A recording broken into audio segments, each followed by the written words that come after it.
Un mercure plus proche des vacances de Pâques que des vacances de février.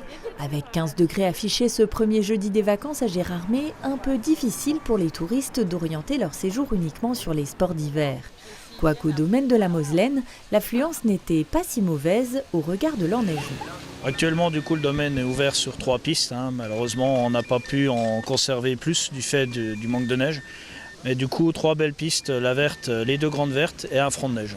Il y a eu des annulations forcément, mais on a maintenu une fréquentation correcte par rapport à ce qu'on peut proposer.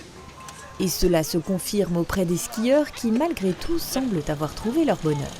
On est même agréablement surpris, c'est très sympa et on passe un très bon moment. Puis on a des enfants en bas âge, donc vous savez, ils sont satisfaits de petites descentes bien simples et on leur apprend à skier. Donc non, ça se passe très bien. On profite quand on peut, on vit au jour le jour comme le reste de la station. Ils font des miracles avec les pistes, les dameurs, toute l'équipe, les moniteurs de l'ESF.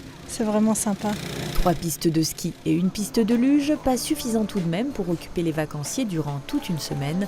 L'idée est alors de leur proposer des activités alternatives, mais il y a de quoi faire. Nous avons fait la confisquerie des Hauts-de-Vosges.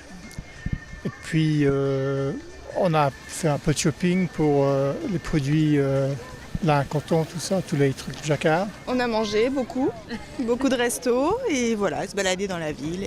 Pas trop déçus tout de même pour les activités d'hiver. On a eu le temps d'être déçus avant d'arriver, donc on savait à quoi s'attendre en arrivant en fait. Voilà, donc non, il n'y a pas de souci, on passe un très bon moment.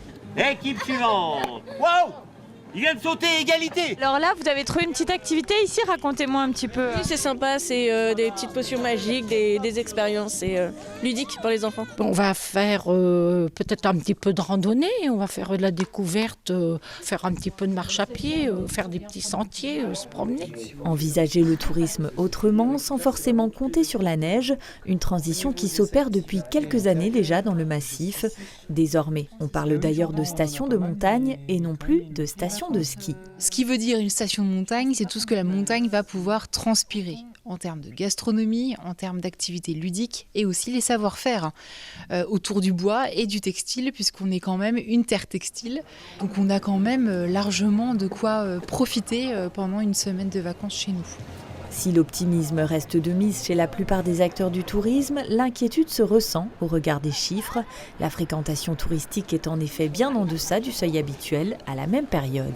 On a eu des annulations fin janvier dans tout ce qui était hôtellerie et les réservations, on a un taux de remplissage de près de 40% dans tout ce qui est les hôtels. Généralement, à cette époque-là, on a 60% et puis on a le surplus de dernière minute qui fait pratiquement du 90%. Un premier bilan hivernal également très préoccupant pour la commune, car rappelons que depuis 16 ans, le domaine skiable de la Moselaine est géré en régie municipale et avec la neige qui se fait de plus en plus rare, voilà 3 ans que la station fonctionne à perte, avec une saison 2024 qui s'annonce encore plus difficile que les précédentes. En particulier ce mois de février, qui mois de février d'habitude représente 80% du chiffre d'affaires sur l'année de la régie de ski, donc est plus que problématique. Parce qu'aujourd'hui, ce n'est pas 1 million de déficit, mais ça va être plus proche de 3 millions qu'il va falloir trouver malheureusement en fin d'année pour compenser ce manque-là. Soit 12% du budget annuel de la commune. La gestion de la Moselaine sera donc prochainement remise en délégation de services publics afin de trouver un repreneur. Pour l'heure, 3 personnes ont manifesté leur intérêt pour le site, mais si aucune offre n'était formulée, la municipalité devra envisager d'autres solutions pour ne pas se mettre en difficulté financière, comme par exemple redimensionner le domaine.